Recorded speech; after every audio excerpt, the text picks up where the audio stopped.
നമസ്കാരം. ഇന്ന് പാകിസ്ഥാനിലെ പൊതു തെരഞ്ഞെടുപ്പാണ്. പാകിസ്ഥാൻ നമ്മുടെ സഹോദര രാജ്യമാണ്. 1947 ആഗസ്റ്റ് മാസം 14 വരെ ഒന്നിച്ചിരുന്ന ഒരു നാട്. 1971 വരെ രണ്ടായി തീർന്ന രാജ്യങ്ങൾ 71 മുതൽ 3 തീർന്നു. അങ്ങനെയാണ് ഇന്ത്യയും പാകിസ്ഥാനും ബംഗ്ലാദേശും 3 രാജ്യങ്ങളായി തീർന്നത്. അതിനുശേഷം ബംഗ്ലാദേശിനോടില്ലാത്ത തരത്തിലുള്ള ശത്രുത ഇന്ത്യയും പാകിസ്ഥാനും തമ്മിലുണ്ടായി. അതിൻ്റെ ഒരു കാരണം, ഒന്ന്, പാകിസ്ഥാനും ബംഗ്ലാദേശും ഒന്നായിരിക്കുമ്പോൾ ഇന്ത്യയുമായി യുദ്ധത്തിന് വന്നു. 2, ബംഗ്ലാദേശ് സ്ഥാപിച്ചെടുക്കാനായി പാകിസ്ഥാനും ഇന്ത്യയും തമ്മിൽ യുദ്ധം ചെയ്യേണ്ടി വന്നു. എന്തായിരുന്നാലും 1971 ശേഷം സമാധാനപൂർവമായ ഒരു അന്തരീക്ഷത്തിൽ ഇന്ത്യയും പാകിസ്ഥാനും 2 അയൽ രാജ്യങ്ങളായി മുന്നോട്ട് പോകുന്നുണ്ട്. എങ്കിലും ഒരു ശത്രു രാജ്യം എന്ന വികാരം ഇന്ത്യയുടെയും പാകിസ്ഥാൻ്റെയും മനസ്സിൽ പരസ്പരം വളരുന്നുമുണ്ട്. ഈ സാഹചര്യത്തിലാണ് ഇന്നത്തെ പാകിസ്ഥാൻ തെരഞ്ഞെടുപ്പിനെ ഞാൻ നിരീക്ഷിക്കുന്നത്. പാകിസ്ഥാൻ മുസ്ലിങ്ങൾക്ക് ഭൂരിപക്ഷമുള്ള ഒരു രാജ്യം ആവശ്യപ്പെട്ടുകൊണ്ട് ഇന്ത്യയിൽ നിന്ന് ഇന്ത്യ വിഭജിച്ച് നേടിയെടുത്ത രാജ്യമാണ്. 47 ആഗസ്റ്റ് മാസം 14 പാകിസ്ഥാനുണ്ടായി. പിറ്റേ ദിവസം 15 ഇന്ത്യയും ഉണ്ടായി. പാകിസ്ഥാൻ ചോദിച്ചത് മുസ്ലിങ്ങൾക്ക് ഭൂരിപക്ഷമുള്ള ഒരു ജനാധിപത്യ രാജ്യമായിരുന്നു എന്ന് പിന്നീട് നമുക്ക് ബോധ്യമായി. കാരണം പാകിസ്ഥാൻ ചോദിച്ചു വാങ്ങിയ ദ്വിരാഷ്ട്രവാദിയായ മുഹമ്മദ് അലി ജിന്ന അവിടെ സ്ഥാപിച്ചെടുത്തത് ഒരു മതേതര രാജ്യം തന്നെയാണ്. 47 ആഗസ്റ്റ് മാസം 14 നിലവിൽ വന്ന പാകിസ്ഥാൻ ഒരു സെക്കുലർ രാജ്യമായിരുന്നു, അല്ലെങ്കിൽ മുസ്ലിം ഭൂരിപക്ഷമുള്ള ഒരു സെക്കുലർ രാജ്യമായിരുന്നു. ഹിന്ദു ഭൂരിപക്ഷമുള്ള സെക്കുലർ രാജ്യമായി ഇന്ത്യയും മുസ്ലിം ഭൂരിപക്ഷമുള്ള ജനാധിപത്യ രാജ്യമായി പാകിസ്ഥാനുമാണ് അധികാരത്തിൽ വന്നത്. പക്ഷേ പാകിസ്ഥാൻ മതത്തിൻ്റെ പേരിൽ വലിയ കലാപങ്ങളുണ്ടാക്കി, വലിയ കൂട്ടക്കൊലകൾക്ക് കാരണമാക്കി, ഇന്ത്യയെ വിഭജിച്ച് വെട്ടിമുറിച്ച് ഒക്കെ ഉണ്ടായ രാജ്യമാണെങ്കിൽ പോലും പാകിസ്ഥാനിൽ അന്നു മുതൽ ഇന്ന് വരെ മുസ്ലിങ്ങൾക്ക് ഭൂരിപക്ഷമുണ്ട്, വോട്ടർമാരിൽ മഹാഭൂരിപക്ഷവും മുസ്ലിങ്ങളാണ് എന്നല്ലാതെ ആ രാജ്യത്ത് സമാധാനം എന്താണെന്ന് അറിഞ്ഞ നാളുകൾ വളരെ കുറവാണ്. ആ രാജ്യത്തിൻ്റെ ഏറ്റവും വലിയ ദുരന്തം യഥാർത്ഥത്തിൽ അവിടെ മതരാജ്യമായി അല്ലെങ്കിൽ ഒരു ഇസ്ലാമിക രാജ്യമായി പാകിസ്ഥാൻ മാറിയില്ല. മാറ്റാനുള്ള ശ്രമങ്ങൾ നടന്നു വളരെ കാലം കഴിഞ്ഞ്. 1980 സിയാഉൽ ഹക്ക് എന്ന പട്ടാള ഭരണാധികാരി പാകിസ്ഥാൻ്റെ അധികാരമേറ്റപ്പോൾ അദ്ദേഹത്തിൻ്റെ രക്ഷയ്ക്ക് വേണ്ടി അദ്ദേഹം കണ്ടെത്തിയ മാർഗ്ഗമാണ് പാകിസ്ഥാനിലെ ഇസ്ലാമിസ്റ്റുകളെ കൂട്ടുപിടിച്ച് പാകിസ്ഥാനെ ഒരു ഇസ്ലാമിക രാജ്യമായി പ്രഖ്യാപിച്ചത് അദ്ദേഹമാണ്. എന്ന് പറഞ്ഞാൽ 47 തൊട്ട് 1980 വരെ ഒരു ജനാധിപത്യ രാജ്യമായി നിലനിന്ന പാകിസ്ഥാനെ 80 ഒരു പട്ടാള വിപ്ലവത്തിലൂടെ ഇസ്ലാമിക രാജ്യമായി പ്രഖ്യാപിക്കുന്നത്. പക്ഷേ 80 ശേഷവും പാകിസ്ഥാൻ്റെ ചിത്രം എന്താണ്? പാകിസ്ഥാൻ്റെ ചിത്രം ഇസ്ലാമിക രാഷ്ട്രം ആയിരുന്നാലും ജനാധിപത്യ രാജ്യമായിരുന്നാലും പാകിസ്ഥാൻ്റെ ഏറ്റവും വലിയ തലവേദന അഴിമതിയായി തീർന്നു. ലോകത്തിലെ ഏറ്റവും വലിയ അഴിമതിക്കാരായ രാഷ്ട്രീയക്കാരുള്ളത് പാകിസ്ഥാനിലാണ് ഇപ്പോൾ എന്നത് ചരിത്രത്തിലെ ഒരു സത്യമാണ്. എല്ലാ മാധ്യമങ്ങളും, എല്ലാ രാഷ്ട്രീയ നിരീക്ഷകരും, എല്ലാ ആഗോള നയതന്ത്രജ്ഞരും ഒക്കെ അത് സാക്ഷ്യപ്പെടുത്തിയിട്ടുണ്ട്. പാകിസ്ഥാനിലെ രാഷ്ട്രീയക്കാർ എന്നും അഴിമതിക്കാരാണ്.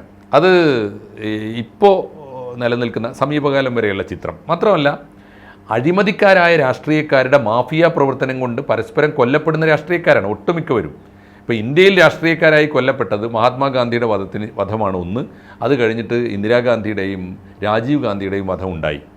അതിവിടുത്തെ വളരെ ന്യൂനപക്ഷങ്ങളിൽ ന്യൂനപക്ഷം എന്ന് പറയാവുന്ന വളരെ കുറഞ്ഞ മനസ്സുകളെ മാത്രം സ്വാധീനിച്ച തീവ്രവാദത്തിൻ്റെ ഫലമാണ് ഇവരൊക്കെ കൊല്ലപ്പെട്ടത്. മഹാത്മാഗാന്ധി ആയാലും ഇന്ദിരാഗാന്ധി ആയാലും രാഹുൽ ഗാന്ധി ആയാലും ഒക്കെ കൊല്ലപ്പെട്ടത് തീവ്രവാദത്തിൻ്റെ ഫലമായിട്ടാണ്.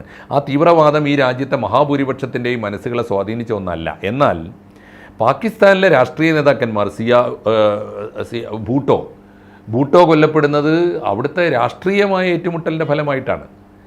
അപ്പോൾ ഭൂട്ടോയുടെ മകൾ, ഇപ്പോൾ പാകിസ്ഥാൻ പീപ്പിൾസ് പാർട്ടി എന്ന് പറയുന്ന PPP എന്ന പാർട്ടി, നവാസ് ഷെരീഫിൻ്റെ പാകിസ്ഥാൻ മുസ്ലിം ലീഗ്, ആ പരമ്പരയിൽ ഒടുവിൽ വന്ന ഒരു എൻട്രിയാണ് ക്രിക്കറ്റ് താരമായിരുന്ന ഇമ്രാൻഖാൻ്റെ പാർട്ടി, തെഹ്രീക്കെ ഇൻസാഫ് പാർട്ടി എന്ന് പറയുന്നത്.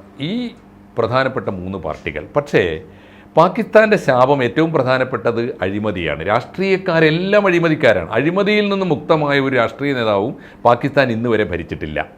എന്നാൽ എന്തൊക്കെ പറഞ്ഞാലും അത്രയേറെ അഴിമതി ഇപ്പോഴും ഇന്ത്യയുടെ രാഷ്ട്രീയ പ്രക്രിയയെ ബാധിച്ചിട്ടില്ല എന്ന അഭിമാനത്തോടെ ഇന്ത്യക്കാർക്ക് പറയാൻ പറ്റും. രണ്ടാമത്തെ പ്രത്യേകത മതരാഷ്ട്രം മതത്തിൻ്റെ പേരിൽ രാജ്യം ചോദിച്ചു വാങ്ങിയവർ മതരാഷ്ട്രമായില്ല, മതേതര രാജ്യവുമായില്ല, ജനാധിപത്യ രാജ്യവുമായില്ല, മാത്രമല്ല കടുത്ത അഴിമതിക്കാരുടെ രാജ്യമായി മാറി.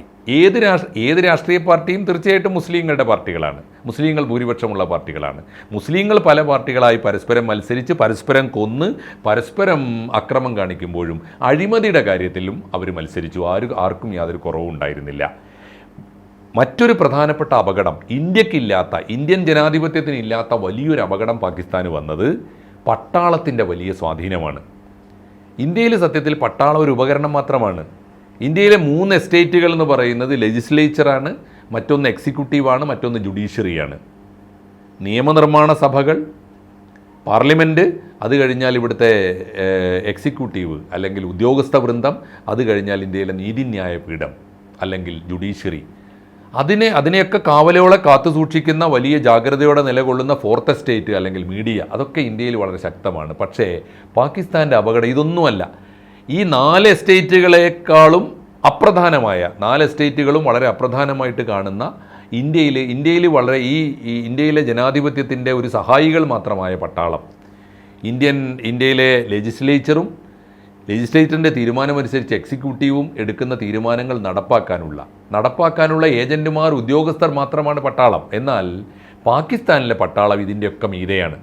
പാകിസ്ഥാനിലെ പട്ടാളം വിചാരിച്ചാൽ ഏതു നേരത്തും പ്രധാനമന്ത്രി ഉൾപ്പെടെയുള്ള പാർലമെൻറ്റിനെ അട്ടിമറിക്കാൻ പറ്റും, ഏത് എക്സിക്യൂട്ടീവ് ഉദ്യോഗസ്ഥനെയും മാറ്റിമറിക്കാൻ പറ്റും, ഏത് ജുഡീഷ്യൽ ഉദ്യോഗസ്ഥനെയും മാറ്റാൻ പറ്റും. അങ്ങനെ പാകിസ്ഥാൻ ജനാധിപത്യത്തിലെ ഏറ്റവും അപകടകരമായ ഒന്ന് അവിടുത്തെ പട്ടാള ഭരണമാണ്. ഈ ദുരന്തങ്ങളാണ് അഴിമതി എന്ന ദുരന്തം, മതത്തിൻ്റെ പേരിൽ വന്ന ഒരു രാഷ്ട്രീയ പാർട്ടി, അങ്ങേയറ്റത്തെ ഒരു രാജ്യം, മതത്തിൻ്റെ പേരിൽ രൂപീകരിക്കപ്പെട്ട രാജ്യം, മതത്തിൻ്റെ ധാർമ്മികതയോ ജനാധിപത്യത്തിൻ്റെ ധാർമ്മികതയോ പുലർത്താൻ കഴിയാതെ പോയ പരാജയം, അതിനേക്കാളൊക്കെ മാരകമാണ് പട്ടാള ഭരണത്തിൻ്റെ ഭീകരത, ജനാധിപത്യത്തെ അട്ടിമറിക്കുന്ന പാരമ്പര്യം. ഇന്ത്യൻ ജനാധിപത്യത്തിൽ നിന്ന് പാകിസ്ഥാൻ ജനാധിപത്യത്തിനുള്ള മൗലികമായ വ്യത്യാസങ്ങൾ നമ്മുടെ മുമ്പിൽ ഉള്ളപ്പോഴാണ് ഇന്ന് പാകിസ്ഥാനിൽ തെരഞ്ഞെടുപ്പ് നടക്കുന്നത്. പാകിസ്ഥാൻ തെരഞ്ഞെടുപ്പിൻ്റെ ഒരു പ്രത്യേകത, പാകിസ്ഥാനിൽ ഒരു തെരഞ്ഞെടുപ്പ് കഴിഞ്ഞാൽ അധികാരത്തിൽ വരുന്ന പാർട്ടി അതിവേഗത്തിൽ അഴിമതിക്കാരോ അതല്ലെങ്കിൽ സമാനമായ രാഷ്ട്രീയ കുറ്റകൃത്യങ്ങളോ കണ്ടെത്തിയിട്ട് പാകിസ്ഥാൻ പട്ടാളം അവരെ അട്ടിമറിക്കും. പാകിസ്ഥാൻ പട്ടാള കോടതിയാണ്. ആലോചിച്ച് നോക്കൂ, ജനാധിപത്യത്തിലെ കോടതികളല്ല പലപ്പോഴും അവിടുത്തെ പ്രധാനമന്ത്രിമാർക്ക് എതിരായി ശിക്ഷ വിധിക്കുക, അവരെ വിചാരണ ചെയ്യും. പട്ടാള കോടതിയാണ്. ജനാധിപത്യ കോടതികളെക്കാൾ മീതെ പട്ടാളത്തിൻ്റെ കോടതി. അവർ വിധി പ്രഖ്യാപിച്ചിട്ട് പിന്നെ നിവൃത്തിയില്ല, ജീവനും കൊണ്ട് ആ രാജ്യത്തെ വലിയ രാഷ്ട്രീയ നേതാക്കന്മാരൊക്കെ സ്ഥലം വിടേണ്ടി വരികയാണ്. ഭൂട്ടോ അങ്ങനെ നാടുവിട്ടയാളാണ്, പിന്നീട് കൊല്ലപ്പെട്ടയാളാണ്. ഇപ്പോൾ നവാസ് ഷെരീഫ് ദീർഘകാലം പ്രവാസിയായി കഴിഞ്ഞ ആരാണ്? പാകിസ്ഥാനിൽ നിന്ന്, ഇന്ത്യയിൽ നിന്ന് പ്രവാസികളായി പോകുന്നത് ഇവിടുത്തെ പാവങ്ങളായ സാധാരണക്കാരാണ്, പൗരന്മാരാണ്. അവർ സ്വമേധയെ അധ്വാനിക്കാൻ പോകുന്നതാണ്. അവർക്ക് ആവശ്യമുള്ള അത്ര കാലം വിദേശത്ത് കഴിഞ്ഞ് തിരിച്ചു വരുമ്പോഴും അവരെ സ്വാഗതം ചെയ്യാൻ ഇവിടെ നാടുണ്ട്. പക്ഷേ പാകിസ്ഥാനിലെ ഏറ്റവും വലിയ പ്രവാസികളൊക്കെ പേരുകേട്ട പ്രവാസികളാണ്. കാരണം അവരൊക്കെ അവിടുത്തെ ഭരണാധിപന്മാരാണ്, അവിടുത്തെ പ്രധാനമന്ത്രി ഉൾപ്പെടെയുള്ളവരാണ്. പാകിസ്ഥാനിലെ ഇന്ന് നടക്കുന്ന തെരഞ്ഞെടുപ്പിൽ പ്രധാനപ്പെട്ട 2 രാഷ്ട്രീയ പാർട്ടികൾ തമ്മിലാണ് ഏറ്റുമുട്ടുന്നത്. ഒന്ന് നവാസ് ഷെരീഫാണ്. നവാസ് ഷെരീഫ് അവിടുത്തെ മുൻ പ്രധാനമന്ത്രിയാണ്. പാകിസ്ഥാൻ മുസ്ലിം ലീഗിലെ 2ആയിട്ട് പിളർന്നപ്പോൾ അതിലൊരു വിഭാഗത്തിൻ്റെ നേതാവാണ്. പാകിസ്ഥാൻ മുസ്ലിം ലീഗ് നവാസ് ഷെരീഫ്, PMLN എന്നാണ് അദ്ദേഹത്തിൻ്റെ പാർട്ടിയുടെ പേര്. അദ്ദേഹമാണ് മത്സരിക്കുന്നത്. അദ്ദേഹം ദീർഘകാലം ദുബായിലും ലണ്ടനിലും ഒക്കെ ആയിട്ട് കഴിഞ്ഞ് ആ കാലയളവിൽ അദ്ദേഹത്തിൻ്റെ കേസുകളൊക്കെ ഏതാണ്ട് ഒതുക്കി തീർത്ത്, അഴിമതി കേസുകൾ, രാഷ്ട്രീയ കേസുകൾ, കുറ്റകൃത്യങ്ങളൊക്കെ ഏതാണ്ട് ഒതുക്കി തീർത്ത് പട്ടാളക്കോടതിയുമായി രമ്യതയിലായി. അതാണ് പട്ടാളത്തോട് എപ്പോൾ പട്ടാളവുമായി പട്ടാള മേധാവിയുമായി എപ്പോൾ ഏറ്റുമുട്ടേണ്ടി വരുമോ അപ്പോൾ കുറ്റകൃത്യങ്ങൾ വരും. അപ്പോൾ അദ്ദേഹം രാജ്യം വിട്ട് ഓടേണ്ടി വരും. രാജ്യത്ത് നിന്ന് അഭയാർത്ഥിയായി വേറെ എവിടെയെങ്കിലും പോയി കഴിഞ്ഞുകൂടേണ്ടി വരും. അങ്ങനെ ദീർഘകാലത്തെ പ്രവാസത്തിന് ശേഷം പിന്നെ പട്ടാളവുമായി ഒത്തുതീർപ്പുണ്ടാക്കി തിരിച്ചു വരും. അപ്പോൾ കേസുകളൊക്കെ തീരും. അപ്പോൾ തെരഞ്ഞെടുപ്പിൽ മത്സരിക്കാൻ പറ്റും. അങ്ങനെയാണ് നവാസ് ഷെരീഫ്. അങ്ങനെ ദീർഘകാലത്തെ പ്രവാസത്തിന് ശേഷം ആലോചിക്കേണ്ടതാണ്. ദീർഘകാലം പ്രധാനമന്ത്രിയായി നാടുഭരിച്ചയാൾ കൊടിയ ക്രിമിനൽ കുറ്റങ്ങളിൽ അകപ്പെടുകയും എന്നിട്ട് ദീർഘകാലം പ്രവാസിയായി കഴിയുകയും പ്രവാസിയായി കഴിയുന്ന കാലത്ത് അദ്ദേഹം കുറ്റകൃത്യങ്ങളിൽ നിന്ന് രക്ഷപ്പെടുകയും ചെയ്യുന്നു. ഇപ്പോൾ തിരിച്ചു വന്ന് തെരഞ്ഞെടുപ്പിൽ മത്സരിക്കുന്നു. അതേ സമയത്ത് സംഭവിച്ചത്, ഇദ്ദേഹം പ്രവാസിയായിരുന്ന കാലത്ത് ക്രിക്കറ്റിൽ നിന്ന് വന്ന് രാജ്യത്തെ രാഷ്ട്രീയത്തിൽ ഇറങ്ങി പ്രവർത്തിക്കാൻ തുടങ്ങിയ ഇമ്രാൻ ഖാൻ ഇപ്പോൾ ജയിലിലാണ്. അദ്ദേഹത്തെ പട്ടാളക്കോടതി കുറ്റവാളിയാക്കിയിരിക്കുന്നു. അദ്ദേഹത്തെ ജയിലിൽ അടച്ചിരിക്കുന്നു. ഇമ്രാൻഖാൻ ജയിലിലിരുന്നു കൊണ്ട് തെരഞ്ഞെടുപ്പിനെ നയിക്കുന്നു. അദ്ദേഹത്തിൻ്റെ പാർട്ടി മത്സരിക്കുന്നുണ്ട്. പക്ഷേ ആ മത്സരം വെറും നാമമാത്രമാണ്, യാതൊരു തർക്കവുമില്ല. ഇന്ന് നടക്കുന്ന തെരഞ്ഞെടുപ്പിൻ്റെ റിസൾട്ട് വരുമ്പോൾ പട്ടാളക്കോടതിയുടെ ആശീർവാദത്തോടു കൂടി മത്സരിക്കുന്ന, പട്ടാളത്തിൻ്റെ അനുകൂലിയായ, പട്ടാളത്തിന് ഇപ്പോൾ ഇഷ്ടക്കാരനായി മാറിയിരിക്കുന്ന നവാസ് ഷെരീഫ് ജയിച്ചു വരും. ഇമ്രാൻഖാൻ ജയിലിലിരുന്ന് മത്സരിച്ചാലും തോൽക്കും. കാരണം പട്ടാളത്തിന് ഇമ്രാൻഖാൻ്റെ ഗുഡ് ബുക്കിലല്ല. ഇമ്രാൻഖാൻ പട്ടാളത്തിൻ്റെ ഗുഡ് ബുക്കിലല്ല. അതുകൊണ്ട് അസീം നസീം എന്ന് പറയുന്ന പട്ടാള മേധാവിക്ക് ഇഷ്ടമുള്ളവൻ ആരോ അയാൾ വാഴും. യഥാർത്ഥത്തിൽ പാകിസ്ഥാനിൽ പട്ടാള ഭരണം വന്നു കഴിഞ്ഞിട്ട് ഒരു നിരന്തരമായ പട്ടാള ഭരണമാണ്. പ്രത്യക്ഷ പട്ടാള ഭരണമായാലും പരോക്ഷ പട്ടാള ഭരണമായാലും ഇന്ത്യൻ ജനാധിപത്യത്തെ വെല്ലുവിളിച്ചുകൊണ്ട് വന്ന ഒരു രാജ്യം സ്ഥിരമായ പട്ടാള വാഴ്ച നടക്കുന്നു എന്നതിൻ്റെ തെളിവാണത്. ഒരു സന്തോഷം മാത്രം ഞാൻ പങ്കിടുന്നു. അത് വേറൊന്നുമല്ല, നവാസ് ഷെരീഫിന് അഴിമതി ഉണ്ടാവാം, നവാസ് ഷെരീഫ് പാകിസ്ഥാനിലെ രാഷ്ട്രീയ കുറ്റകൃത്യങ്ങളിൽ ഏർപ്പെട്ടിട്ടുണ്ടാവാം, അതുകൊണ്ട് നാടുവിടേണ്ടി വന്നിട്ടുണ്ടാവാം. പക്ഷേ അദ്ദേഹം തിരിച്ചു വന്ന് തെരഞ്ഞെടുപ്പിൽ മത്സരിക്കുന്നു. ഈ തെരഞ്ഞെടുപ്പിൽ അദ്ദേഹം ജയിക്കുമെന്ന് ഏതാണ്ട് ഉറപ്പാണ്. പക്ഷേ നവാസ് ഷെരീഫ് വന്നാൽ ഒരു ഗുണമുള്ളത്, നവാസ് ഷെരീഫ് ഭരിച്ച കാലത്ത് ഇന്ത്യ എന്ന സഹോദര രാജ്യവുമായി സഹോദരതുല്യമായ ബന്ധം നിലനിർത്തിയിരുന്ന ഒരു രാഷ്ട്രീയ പാരമ്പര്യം നവാസ് ഷെരീഫിനുണ്ട്. അതുകൊണ്ട് നവാസ് ഷെരീഫ് വീണ്ടും രാഷ്ട്രീയത്തിൽ വരികയും തെരഞ്ഞെടുപ്പിൽ മത്സരിക്കുകയും ജയിക്കാനുള്ള സാധ്യതയും മുന്നിൽ തെളിഞ്ഞു നിൽക്കുമ്പോൾ ഒരു ഇന്ത്യക്കാരൻ എന്ന നിലയിൽ എനിക്ക് സന്തോഷം ഉള്ള ഒരു കാര്യം, ഇന്ത്യയുമായി നല്ല ബന്ധം ഉണ്ടാക്കിയെടുക്കാനും ഇന്ത്യയും പാകിസ്ഥാനും തമ്മിലുള്ള ശത്രുത കുറച്ചു കൊണ്ടുവരാനും, എന്തൊക്കെ പറഞ്ഞാലും എത്ര ശത്രുതയുള്ള രാജ്യങ്ങളും മറക്കേണ്ട കാലമാണ് നമ്മുടെ കാലം. ഈ അമേരിക്ക കൊണ്ടുപോയി ജപ്പാനിൽ ബോംബിട്ടപ്പോഴാണ് രണ്ടാം ലോകമഹായുദ്ധം അവസാനിച്ചത് നമുക്കറിയാം. ഇന്ന് ലോകത്തിൽ ഏറ്റവും നല്ല സൗഹൃദം നിലനിൽക്കുന്ന രണ്ട് രാജ്യങ്ങൾ, എല്ലാ കരാറുകളിലും ഒരുമിച്ച് ഏർപ്പെടുന്ന വികസന പ്രവർത്തനങ്ങളിൽ ഒരുമിച്ച് സഹകരിക്കുന്ന രണ്ട് രാജ്യങ്ങൾ അമേരിക്കയും ജപ്പാനുമാണെന്നിരിക്കെ, അമേരിക്കയ്ക്കും ജപ്പാനും ഒരുമിച്ച് സഹകരിക്കാമെങ്കിൽ, ജപ്പാൻ സമ്പൂർണ്ണമായി ഒരു രാജ്യത്തെ ബോംബിട്ട് തകർത്തതാണ്, അവിടുന്ന് രക്ഷപ്പെട്ടു വന്നതാണ് ജപ്പാൻ.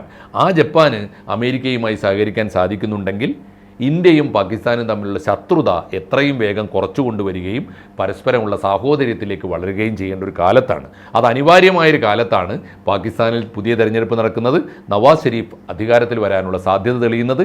ആ സന്തോഷം പങ്കിട്ടുകൊണ്ട് ഞാൻ അവസാനിപ്പിക്കട്ടെ. നമസ്കാരം. കൂടുതൽ വാർത്തകളും വിശേഷങ്ങളും നിങ്ങളിലേക്ക് എത്താൻ ABC മലയാളം സബ്സ്ക്രൈബ് ചെയ്യുക, ബെൽ ബട്ടണും അമർത്തുക.